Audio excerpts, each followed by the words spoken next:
부부장님의 경력과 프로필을 간략하게 한번 들려주시죠.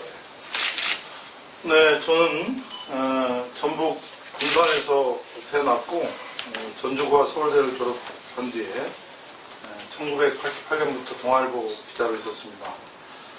기자하는 동안에 권력에 대한 감시와 비판을 많이 해서 한국 기자상을 2차례 받았고 이달의 기자상을 7차례 수상하는 등 특종 기자로 임무를 다녔는데 2004년 광명 을 지역에서 국회의원에 출마했으며 또 2008년에도 출마를 했는데 좋은 결과를 얻지 못했습니다. 2010년에는 광명시장에 당선돼서 열심히 최선을 다해서 노력했고 2014년에 지방선거에서도 경기도 최고 득표율 61.1%로 재선에 성공해서 민선 오립 광명시장을 역임했습니다. 2018년 6월 전국 동시지방선거에서 더불어민주당 경기도지사 경선 후보로 참여했으며 경선 후에는 더불어민주당 경기도당 상임선거대책위원장을 맡아서 더불어민주당 후보들을 적극 지원해서 압승을 거둔 데 기여했습니다. 시장 퇴임 후에는 국립한국교통대 특임교수며 교수 및 유라시아 철도연구소 주택소장을 했고 KTX 광명역을 유라시아 대륙교 출발역으로 추진한 사업을 해서 유라시아 평화주택 포럼 상임대표로 활동하고 있고 또 광주 나눔의 집 홍보대사를 맡아서 위안부 피해 할머니들의 명예회복과 일본의 사죄를 이끌어내기 위한 활동을 꾸준히 하고 있습니다. 그럼 길을? 아니, 됐어요. 그 다음에는 그 후보자님의 종교와 가족관계, 간략하게 이야기 말씀해 주십시오. 저는 초등학교 동창인 배우자가 있고 슬하에 일남 이녀를 두고 있습니다.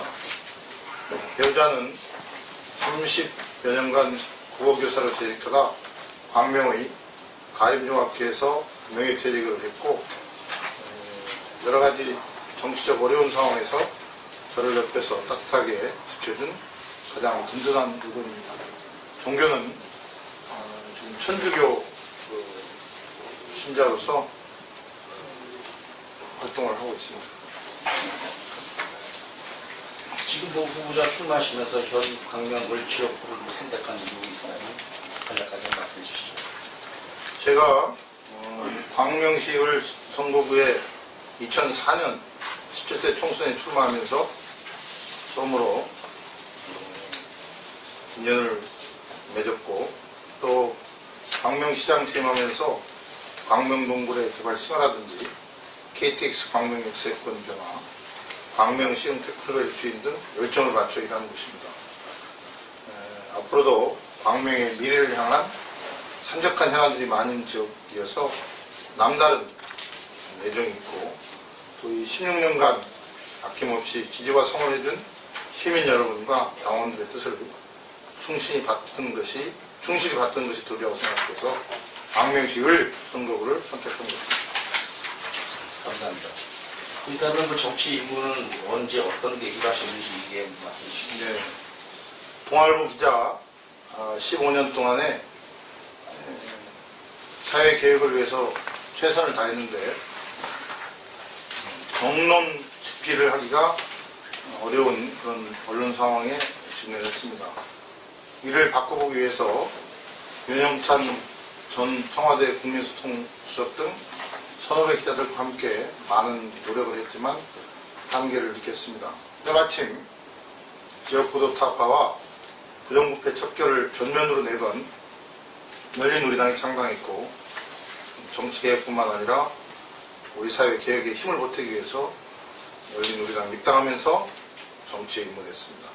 그 후 열린우리당 수석부대변인, 민주당 대표 언론특보, 광명을 지역위원장 등을 역임하며 민주 진보 진영의 집권을 위해 최선을 다했습니다. 말씀 감사하고요. 부자님이 꼭 국회의원이 되어야 한다고 생각하는 이유, 타 후보하고 뭐 차별화가 있다면 정책적이 되면 뭐 한 이기원을 또 소개해 주시죠. 네. 천천히 좀 짚어주세요. 그렇죠. 아, 너무 엄숙하게 하니까 나도. 네. 저는 이제 8년 시장을 하면서 나름대로 경쟁력이 광명 시민들에 의해서 검증됐다고 생각하고 그러한 검증된 역량을 바탕으로 해서 앞으로 광명이 큰 변화의 와중에 있는데 여러 가지 지역 현안과 또 정부나 국가와 연결된 여러 가지 국책 사업들에 대해서도 제대로 진척시키는데 큰 역할을 하고 싶습니다.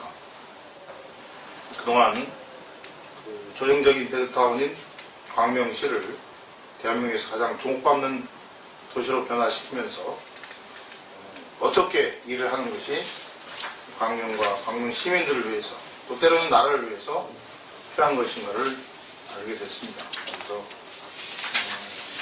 정말 광명의 각종 현안들과 또 그것을 위해서 광명의 미래 비전을 위해서 그런 역량들을 계속 발휘하면서 열심히 일한다면 시민들이 지금 원하는 그런 국회의원 또 정치인이 되지 않을까 생각을 합니다. 이번 국회의원 선거운동 중에서 만난 여러분들이 국회의원의 자격으로 3가지를 말씀하셨습니다. 학력, 경력, 살아온 과정 등 광명 시민이 부끄럽지 않게 생각할 수 있는 사람, 또 광명에서 오랜 시간 거주하면서 광명을 사랑하고 시민과 동고동락한 사람, 보편타당한 상식과 미래를 준비하는 정책과 비전 있는 사람이어야 한다는 것이었습니다. 저는 지난 16년 동안 수많은 사람들과 함께 광명의 발전과 시민의 삶의 질 향상을 위해서 부단히 노력했다는 점을 강조하고 싶습니다. 감사합니다. 그 후보님께서 국회의원이 되신다면 지금 중앙정치와 또 광명에서 오래 계셨습니다. 지역구 관리를 어떻게 할 것인지 이번 기회에 또한 말씀해 주시면 감사하겠습니다. 결국은 그동안 공직생활 또 2번의 국회의원 도전에서 느낀 것은 시민과 격이 없는 소통이 중요하다는 것을 뼈저리 느꼈습니다. 시민의 아픔과 어려움을 직접 듣고 같이 고민하면서 해결하는 참여와 소통의 그런 시스템을 운영하겠다는 말씀을 드립니다. 그래서 시민들이 정치에 좀 더 가까이 다가서고 그래서 각종 민원이나 또 정책 발굴 및 추진에 참여할 수 있는 기획장을 더욱 만드는 게 중요하다고 생각합니다. 이렇게 지역구에서 시민과 자주 소통하면서 시민의 목소리를 결집하면 중앙정치도 또 정치도 변화시킬 수 있다는 그런 확신을 갖게 됐고 또 그러한 확신을 넘어서서 구체적인 방안도 제시될 수 있다고 생각합니다. 감사합니다. 부자님은 또 그리고 정치 철학과 어떤 뭐 사업 앞으로 계획이 있는지 거기에서도 한번 깊게 말씀해 주시죠. 전형적인 베드타운인 광명이 그래도 대한민국에 주목받는 도시가 된 데에는 공직자와 또 시민 또 각 분야의 많은 전문가 그런 다양한 분들이 열심히 일했기 때문이라고 생각합니다. 그것은 결국은 사람이라고 생각합니다.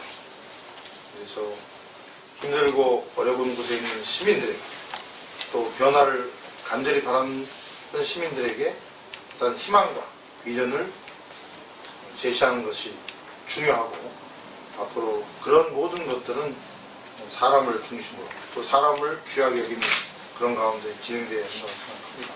그래서 앞으로도 정말 사람 중심이고 인간적인 그런 정치를 펼칠 것을 다짐합니다. 그래야만이 시민의 역량을 함께 모으고 또 광명의 현안과 국가적 난제 해결하는 데 큰 도움이 될 것이라고 생각합니다. 그런 정치를 해보고 싶습니다. 시장 질문하시면 지역민과의 소통 방법, 지역을 민원을 파악하는 방법, 비전이라고 있는 직접도 경험이 있다면 근거한 내용을 짤막하게 한번 말씀해 주시면 감사하겠습니다. 우선은 시장 8년 하면서 바쁘다는 이유로 시민들과 더 소통하지 못한 것에 대해서는 미안하게 생각하고 그런 점들은 앞으로 추후 많이 개선을 해 나가겠습니다. 제가 시장 8년 동안에 6급 계약직 공무원을 2명 6급과 7급 채용을 해서 이분들은 1년 내내 민심을 듣고 오고 또 현장의 목소리를 듣고 오고 또 민원을 듣고 오는 그런 역할을 맡겼습니다. 그래서 그것은 그 두 분이 다른 공직자들에게 보고하지 않고 저한테만 직보를 해서 그 민원을 파악하고 또 민심의 소리를 듣는 그런 청구로 활용을 했습니다. 이렇게 다양한 그런 민심의 소리를 들으면서 제가 미처 접근하지 못하거나 깨닫지 못한 부분들을 잘 이렇게 처리하는 계기가 됐었고 또 한 가지는 시 홈페이지에 시장과의 대화라는 그런 란을 만들어서 거기에 그 민원이나 어떤 시민의 목소리를 올리면 정식 민원으로 처리해서 가장 빠르게 처리하는 그런 정책들을 해왔는데 그것도 시민의 그런 목소리를 잘 듣고 또 민원을 파악 해결하는 좋은 청구가 됐다고 생각합니다. 그런 것들이 계속 쌓이면서 허벌파이던 KTX 광명 역세권 변화시키기 위해서 대형 유통기업 이케아, 코스트코, 롯데 프리미엄 아울렛을 유치했는데 그 과정에서 크게 반발하는 중소상인과의 소통을 통해서 어려움을 극복한 사례도 있습니다. 그래서 아까도 김영석 대표장님한테 사과를 드렸지만 조금 더 다가서고 소통하면 많은 오해가 풀릴 텐데 그러지 못해서 생긴 것에 대해서는 앞으로 더 반성하면서 개선해 나갔다는 말씀을 꼭 드리고 싶습니다. 감사합니다. 그 광명에서 오랜 생활하시면서 또 시장 재임하시면서 정치인으로서 시민을 위한 활동과 그동안에 큰 업적이 다양하게 많지만 볼 수 있다면 그 업적이 있다면 한번 이번 기회에 한번 소상히 한번 말씀해 주시면 감사하겠습니다. 저는 광명이 전형적인 베드타운이었는데 이제는 광명 시민들이 뭔가 할 수 있고 그날보다 나아졌고 나아질 수 있다는 기대감을 갖게 된 것이 자존감을 갖게 된 것이 굉장히 저는 중요하다고 생각하고 그런 것들이 앞으로도 지속이 돼서 지금의 발전과 변화를 한 단계 더 업그레이드 시키는 게 중요하다고 생각합니다. 40년 벌어진 폐광을 1년에 100만 명 이상이 찾아오는 그런 관광지로 만든 그런 성과라든지 또 58만 평 허브를 판 KTX 역세권에 대형 유통기업을 유치하고 또 중앙대 병원을 유치해서 뭔가 그래도 미니 신도시 같은 그런 변화를 가져온 것은 제 나름의 좀 자부심도 있고 또 그런 역할을 공직자, 시민과 함께 했다는 동고동락의 뿌듯함도 있습니다. 그래서 앞으로도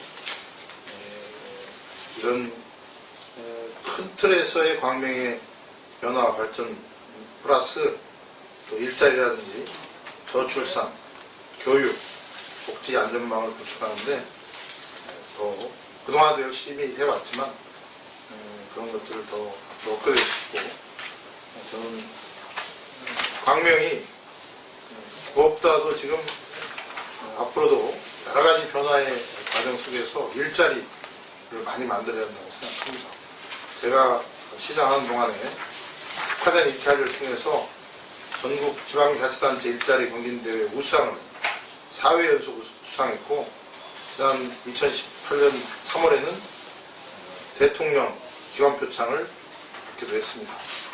또 부채 없는 도시로 그렇게 거듭났고, 초중고 무상급식, 중고 무상교복을 동시에 시행해서 돈 벌어서 하는 복지라는 그런 새로운 복지의 패러다임을 창출하기도 했습니다. 또 우리 시민들의 수건이었던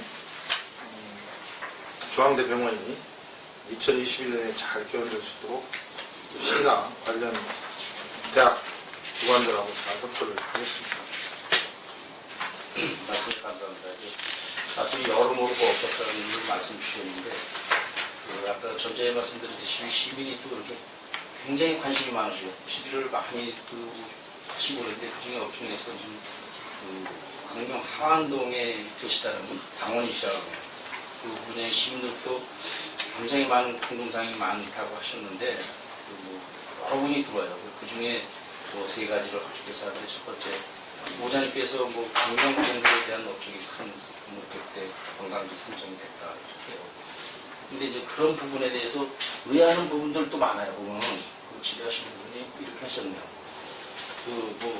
부부장님께서 전제 말씀하신 폐광의 기점, 강경 100대 강경, 수익금의 1%에 4,800원 이런 부분. 그러나 이제 저희 기자협회하고 지난해 도시공사 김정석 사장님하고 인터뷰한 사례가 있었습니다.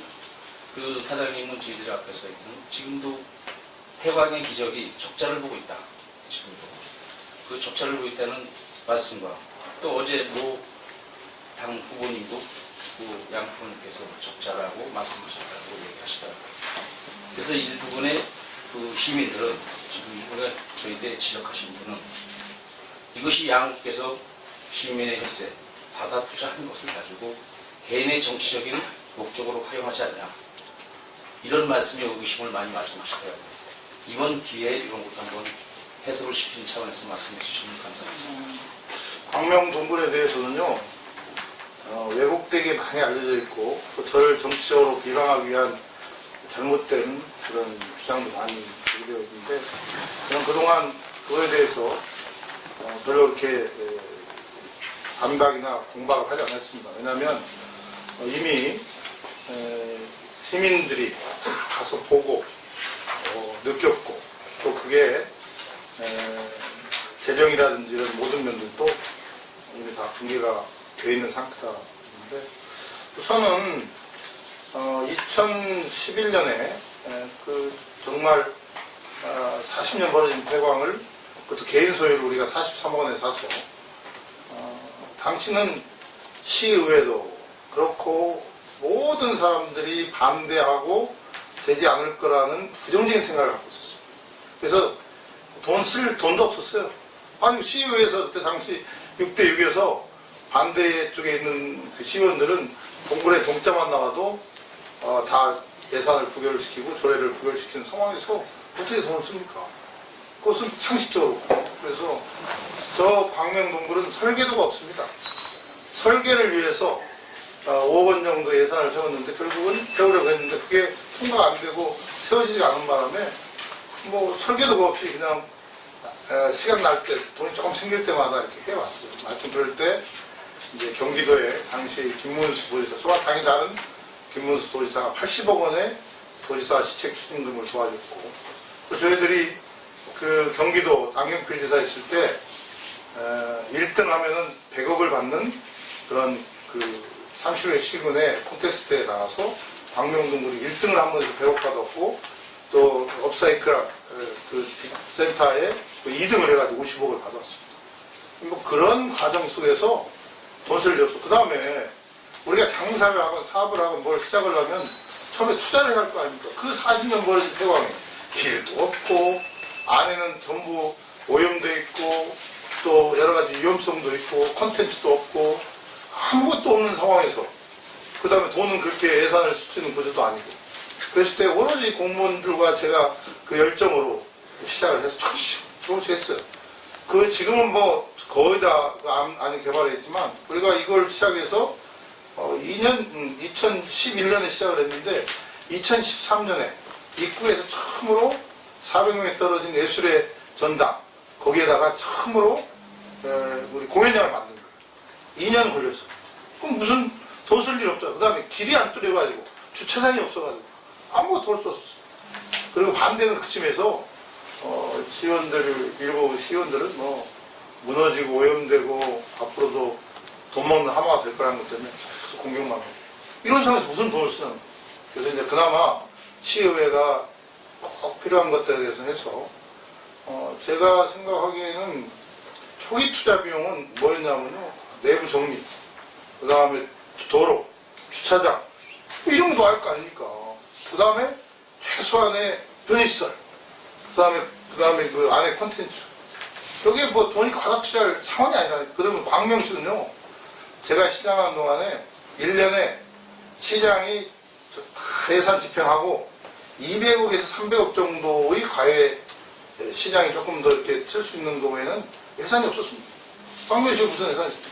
그러면 아끼고 정말 절약해서 그 돈 중에 일부를 가지고 조금 더 투자를 하고 그래서 오래 걸린 거죠. 그래서 저는 그렇게 그 뭐 많은 돈을 써가지고 적자 보고 이게 뭐 어쩌고저쩌고 했다는 그런 말씀을 들으면 좀 어떻게 보면 그분들이 이 정치적으로 동굴 개발의 과정들을 너무 악용하는 그런 사람이 없지 않나 하는 생각이 듭니다. 그래서 제가 그분들한테 이런 얘기를 한번 하고 싶어요. 제가 시장을 그만두고 나올 때 뭐 우리 공무원들의 여러 가지 추계에 따라서 한 800여 원을 썼는데 그 대다수는 그 몇십 프로, 한 70, 80%가 인프라 구축가 됐어요. 아까도 얘기했잖아요. 이거 도로 놔야지. 주차장 만들어야지. 근데 이게 더 그때 재밌는 얘기는요. 이게 이제 동굴 개발에 성공을 하니까 또 땅값이 올라가는 거예요. 근데 우리가 처음 산 43억 원은 보니까 나중에 동굴의 일부만 샀더라고요. 동굴 안에 들어가는데 일부만 산 거예요. 그러니까 땅값이 막 올라가니까 이게 집가가 막 5배 이상 막 올라가면서 근데 그걸 안 사면 나중에 개발을 더 이상 못하는 상황이 됐거든요. 그래서 저희들이 이제 제가 퇴임할 때까지 인프라 투자에 한 70% 이상을 썼고 그 다음에 나머지 콘텐츠가 있어야 누가 올 거 아닙니까? 콘텐츠를 위해서는 적어도 우리가 최소한의 또 예산을 쓸 수밖에 없습니다. 저는 이 돈이 그냥 제가 나온 게 아니라 아까 얘기했잖아요. 그 6대6이라는 시의회 구조 속에서 예산을 통과돼서 쓰는 거고 다 아까 받아오고 상금 받아오고 그렇기 때문에 낭비할 그런 돈이라도 있었으면 그때는 더 뭐 행복하다는 생각을 할 정도로 굉장히 어려웠습니다. 그래서 제가 언젠가 한번 그런 여러 가지 구체적인 일을 하고 싶지만 그러나 공직자나 또 시민들, 언론 여러분들이 그 어려운 상황에서도 역량을 모아주고 힘을 합쳐져가지고 대한민국이 나라주고 주민들의 자부심이 있는 그런 동굴이 됐기 때문에 너무 시시콜콜한 거에 대해서 제가 반박하고 반론하는 건 적절하지 않고 그분들이 지적한 그런 예산 낭비성 그런 의혹이라든지 여러 가지 문제들은 일단은 그런 지적에 대해서는 제가 겸허하게 수용하면서 그러나 언젠가는 그런 실상들을 좀 더 정확히 얘기하고 싶다는 생각을 합니다. 네, 이런 말씀 감사하고 그 시장 재임 시절에 아주 열정적으로 그 광명동굴에서 사업을 하신 걸로 알고 있는데 그렇다면 그 지금 도시공사라는 것을 우리 광명에 양시장이 탄생시키지 않았습니까? 네. 근데 그 공교롭게도 그분이 그런 말씀하셨다는 것은 잘못된 표현이겠네요. 근데 이제 이런 거겠죠. 그 적자를 어떻게 보느냐에 따라서 제가 한번 얘기하겠습니다.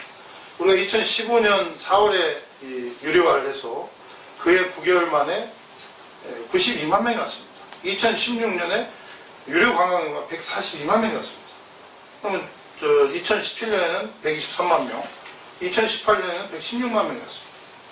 제가 2018년 3월에 그만뒀는데 그 다음에 19년 작년에는 현재 한 비공식 추계가 98만 명 정도 왔다고 합니다.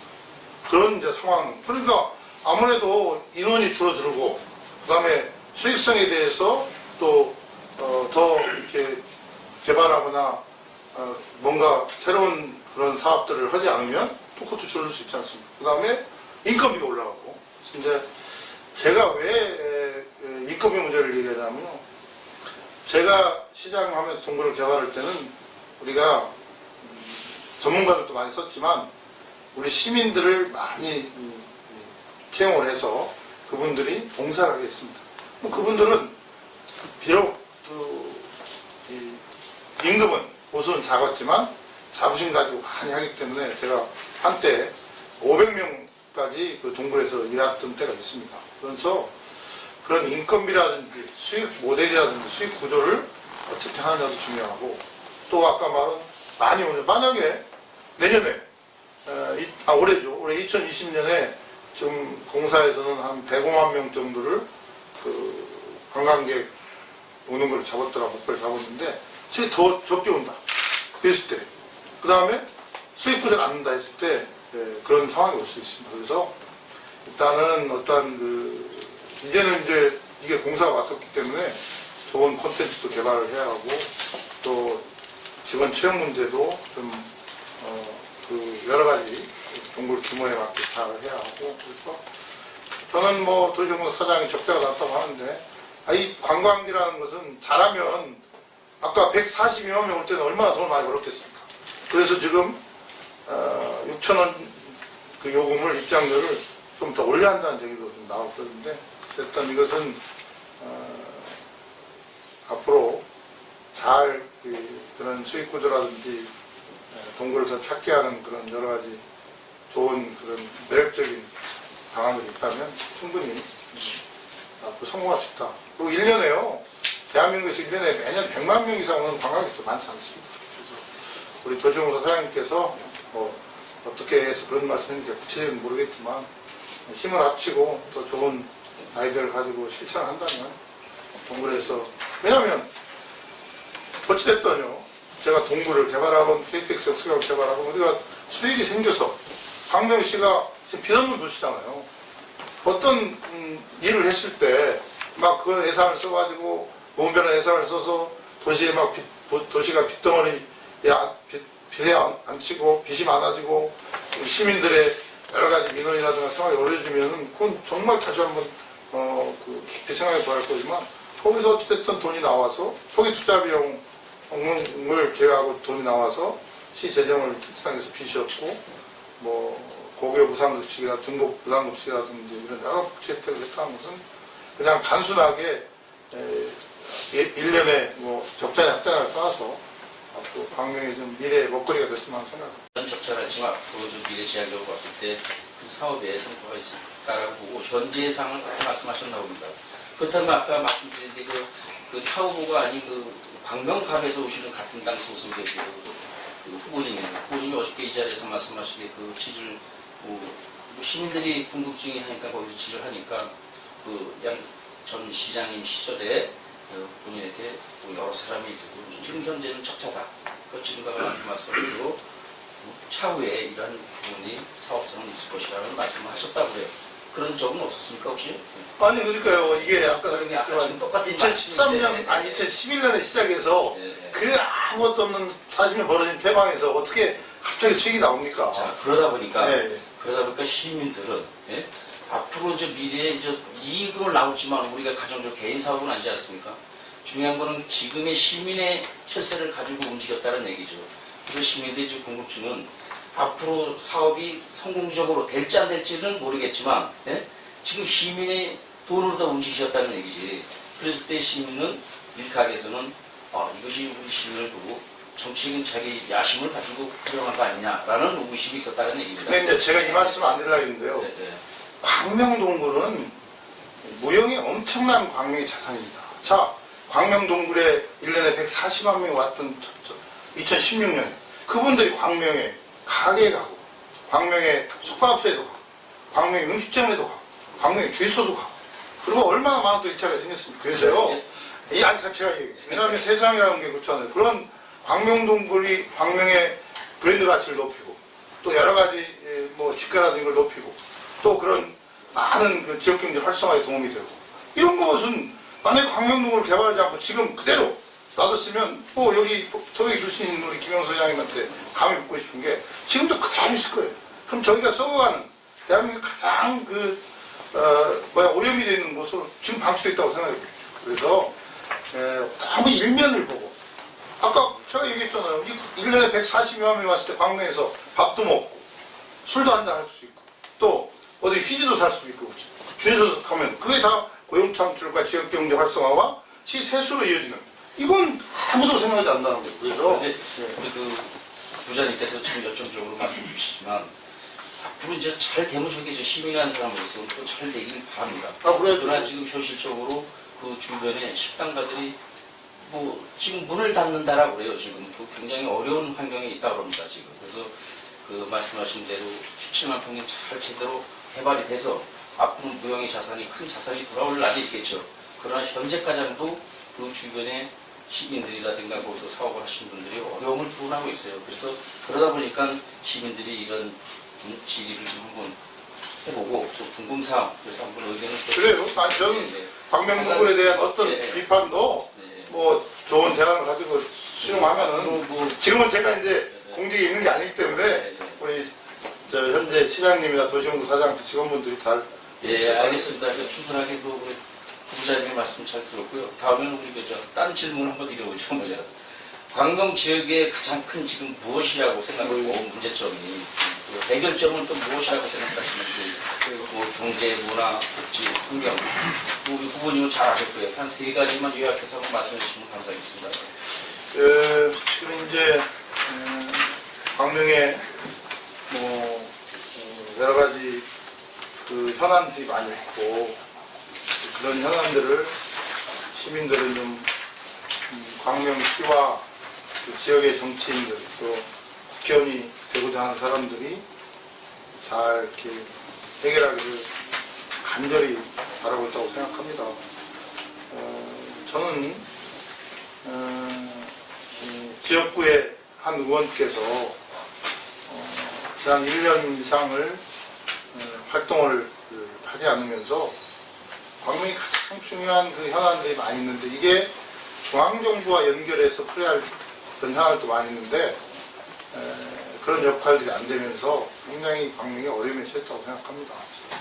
국회의원이라는 존재가 단순히 그냥 중앙에서 입법하는 것도 중요한 그런 역할이긴 하지만 지역의 여러 현안들을 중앙정부나 청와대나 국회하고 잘 협의해서 그것을 조율하고 해결해야 하는데 그런 것들이 되지 않으면서 광명시나 광명시장에 갖고 있는 그런 그 한계가 있는데 그것이 극복이 안 돼가지고 지금은 우리가 주장을 해도 중앙정부나 또 그 관련 기관들이 우리를 좀 어떻게 보면 가장 이렇게 힘있게 같이 일을 하자 이런 게 아니라 서로 그냥 그